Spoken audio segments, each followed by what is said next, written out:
Buongiorno e bentrovati a questo appuntamento con l'informazione su Telefriuli. Apriamo con la cronaca. Partite da San Daniele del Friuli dopo un furto da 350.000 euro. Le indagini dei Carabinieri di Monza hanno portato all'arresto di 9 persone specializzate negli assalti ad aziende della moda di lusso. Vediamo. Hanno messo a segno 11 furti in aziende di moda del lusso d'Italia, rubando merce per 1 milione di euro, usando anche tecniche paramilitari. 9 persone di nazionalità rumena sono state arrestate dai carabinieri con l'accusa di associazione per delinquere finalizzata al furto. Le indagini sono partite nel novembre del 2021, dopo l'assalto, con vere e proprie scene da film, alla Mabi International di San Daniele del Friuli, specializzata nel controllo qualità delle produzioni per conto di un noto marchio di alta moda. Qui un comando rubò merce per più di 350.000 euro. Gli arresti, effettuati dai carabinieri del comando provinciale di Monza, sono scattati all'alba in Brianza e nelle province di Milano, Lecco, Bergamo e Piacenza. La banda aveva la propria base a Paderno Dugnano, in provincia di Milano. La merce rubata, in attesa di essere venduta, era custodita dal proprietario di un'autofficina. Per mettere a segno ai colpi, il gruppo rubava auto per usarle come ariete, incendiando pneumatici lungo le vie di accesso alle aziende per ostacolare l'arrivo delle forze di polizia. Sono stati 75 i mezzi rubati in diverse province, tra le quali anche Udine e Pordenone. Come detto, le indagini sono partite dopo l'azione a San Daniele dello scorso novembre. Ci vollero pochi minuti al comando per sfondare recinzione e cancello dell'azienda e per raggiungere il cavò, fuggendo con un carico di accessori di lusso senza apparentemente lasciare tracce. Peraltro, la Mabi era stata poi oggetto di un tentativo di furto nel dicembre successivo, ma in quel caso l'allarme mise in fuga i malviventi, scappati a mani vuote. Ancora a cronaca, un incidente stradale si è verificato poco fa a Tavagnacco, lungo la Tresemane, all'altezza della rotonda del Bricoman. Una persona è rimasta ferita, pare in maniera non seria, ma ci racconta tutto Daniele Paroni. Grazie della linea, sì, siamo sulla rotonda del Bricoman, quindi vi vogliamo mostrare che cosa è successo. C'è stato quel Kia Sportage bianco che avrebbe avuto un impatto con una Porsche un po' più a nord, quindi nei pressi di Arteni, ma le indagini da parte della polizia locale di Tavagnacco sono in corso. C'è stato questo impatto e poi il Kia Sportage è volato, è planato su quella palo dell'illuminazione pubblica e il muretto, sfondandolo e ripresentandosi sulla rotonda che il nostro Simone Caramaschi vi sta mostrando. L'ambulanza è appena ripartita, c'è un ferito e da quello che si è potuto capire l'occupante della Porsche non avrebbe riportato conseguenze. In questo momento la Pontebana è chiusa e quindi la polizia locale ha messo un mezzo di traverso e quindi i mezzi vengono tutti fatti deviare verso il centro di Tavagnacco. Quindi i vigili del fuoco hanno messo in sicurezza i mezzi e quindi riteniamo che la situazione tornerà alla normalità nell'arco di una trentina di minuti. L'ambulanza è ripartita a sirena pochi istanti fa. Restituiamo la linea allo studio. Grazie Daniele. Vandalismo nella sede staccata del Malignani di Udine a Sant'Osvaldo. Armati di estintori hanno rotto un distributore di bevande, ma non solo. Ci colleghiamo in diretta con Davide Vicedomini che si trova al Malignani con il dirigente scolastico Andrea Carletti. A te la linea, Davide. Sì, buongiorno a tutti, ci troviamo nella sede distaccata del Malignani, nel quartiere di Sant'Osvaldo. Insieme alle immagini del nostro Fabio Di Bernardo potete vedere quanto è accaduto, un atto di vandalismo che si è verificato proprio durante la notte. Vedete macchinette dei distributori di bevande e alimenti che sono completamente divelti e poi estintori a terra, anche arnesi usati per la pulizia da parte del personale scolastico, completamente ribaltato in questa scala dietro di noi dove ci sta accogliendo il dirigente scolastico Andrea Carletti. Cos'è successo?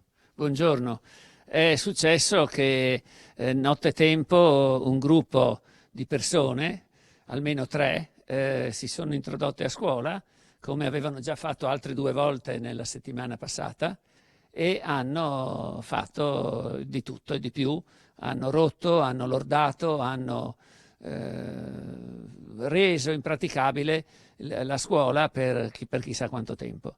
La situazione è stata scoperta stamattina alle 8 dal personale che ha preso servizio e la scoperta è stata davvero terribile, perché in questa sede ruotano 13 classi ogni giorno, e quindi è un importante riferimento nella nostra organizzazione. In questi giorni è chiusa la scuola perché appunto non ci sono le lezioni per la Pasqua. Magari le telecamere possono aver aiutato per individuare queste tre persone? Questa sede non ha telecamere, è una sede che, essendo al di fuori dei poli scolastici più riconoscibili a Udine, ha una sua marginalità. Non c'è stato peraltro un'iniziativa ancora, perché la scuola, che è di proprietà del Comune di Udine, è gestita per quanto riguarda le manutenzioni dall'EDR, e nella pratica quotidiana è gestita dalla scuola. Quindi in queste competenze dovremmo trovare, e ci riproponiamo di farlo nei prossimi giorni, il modo di mettere in sicurezza questa scuola, in modo da poter identificare eventuali intrusi.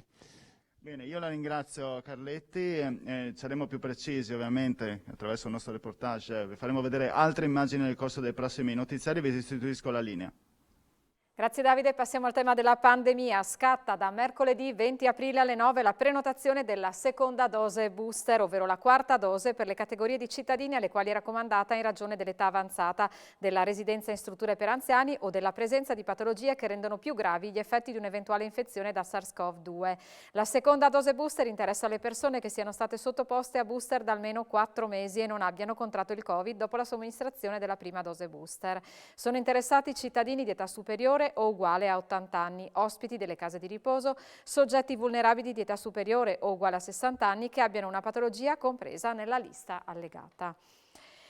I primi dati dell'adesione alle OPA di Sparcasse su Civibank segnano il 18,54% del capitale sociale, anche se non tutte le preadesioni sono già state contabilizzate. Alla quota va aggiunto il 17% già in possesso di Cassa di Risparmio di Bolzano, i cui componenti della lista per il nuovo CDA si fanno garanti dell'autonomia del territorio. Sentiamo. C'è un primo dato, anche se parziale, riguardo all'OPA di Sparcasse su Civibank. Dopo una settimana dal via alle adesioni per la vendita delle azioni al prezzo di €6,50 più un premio fedeltà sui warrant per i soci storici, la quota di adesione ha toccato il 18,54% del capitale sociale, anche se la cifra non consente ancora di scorporare le preadesioni alle vendite più recenti, possibili fino alla chiusura del 6 maggio.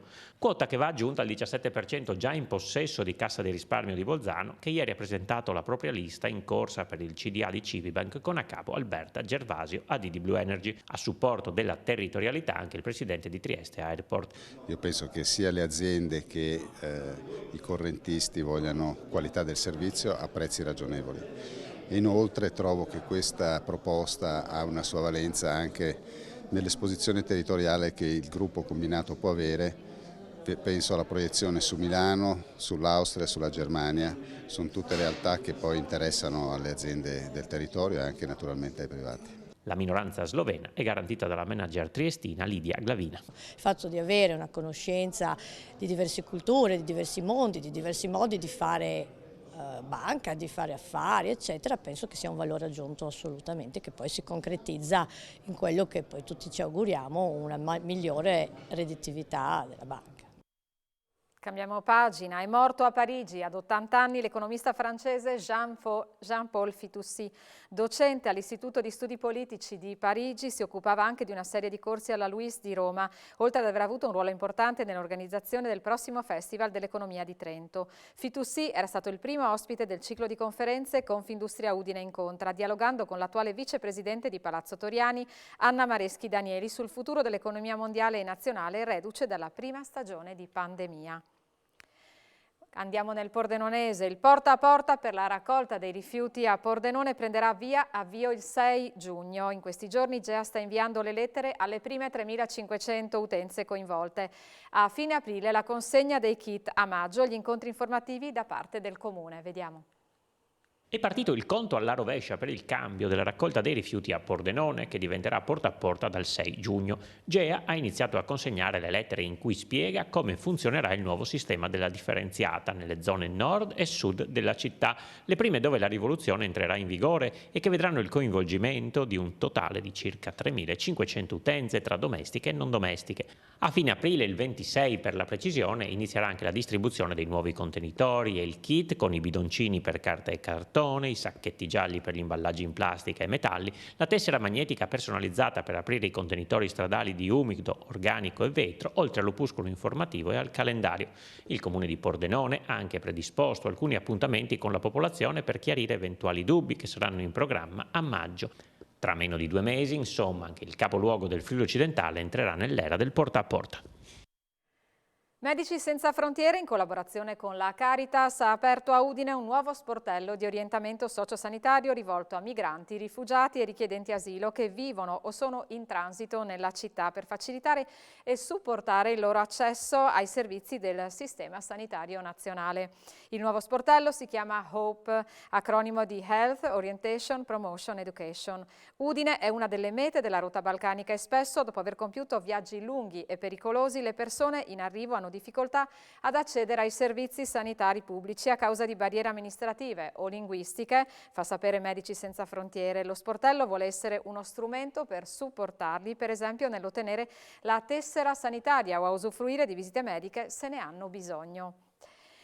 Cambiamo pagina ancora. Grado festeggia il 130° dal riconoscimento da parte dell'imperatore d'Austria e Ungheria Francesco Giuseppe quale località turistica e di cura della Mitteleuropa, con una 50ina di eventi che si terranno nell'Isola del Sole per tutta l'estate a partire dal 1° maggio, giornata in cui sarà inaugurata la stagione turistica. Grado festeggia il 130° con oltre 50 appuntamenti. Era il 25 giugno del 1892 quando l'imperatore d'Austria e Ungheria Francesco Giuseppe firmò le norme fondamentali per l'azienda di cura di Grado, riconoscendo l'isola quale luogo curativo e stazione balneare di riferimento per la Mitteleuropa. Da allora il turismo si sviluppò grazie anche alla presenza di diverse personalità austriache. Le iniziative previste da maggio a ottobre spaziano da mostre a concerti, a convegni e visite guidate, da spettacoli di videomapping a show cooking. Ci sarà tra l'altro la possibilità di rivivere il periodo ottocentesco dell'Isola del Sole grazie all'installazione sulla spiaggia di cabine d'epoca che si possono prenotare e utilizzare come sfondo per fotoricordo. È un momento di grande importanza per Grado e non solo, anche per il Friuli Venezia Giulia, e abbiamo creato un calendario fitto di manifestazioni e eventi. Il 1° di maggio è l'inaugurazione ufficiale della spiaggia e anche della rassegna di tutto Grado 130 con una mostra di cartoline all'ingresso principale della GIT. Ogni giorno, quasi si può dire, ogni secondo o terzo giorno ci sono dei momenti di incontri. Il telegiornale termina qui, io vi ringrazio per essere stati con noi e vi ricordo che tra poco ci sono gli approfondimenti di A Voi la Linea. A presto.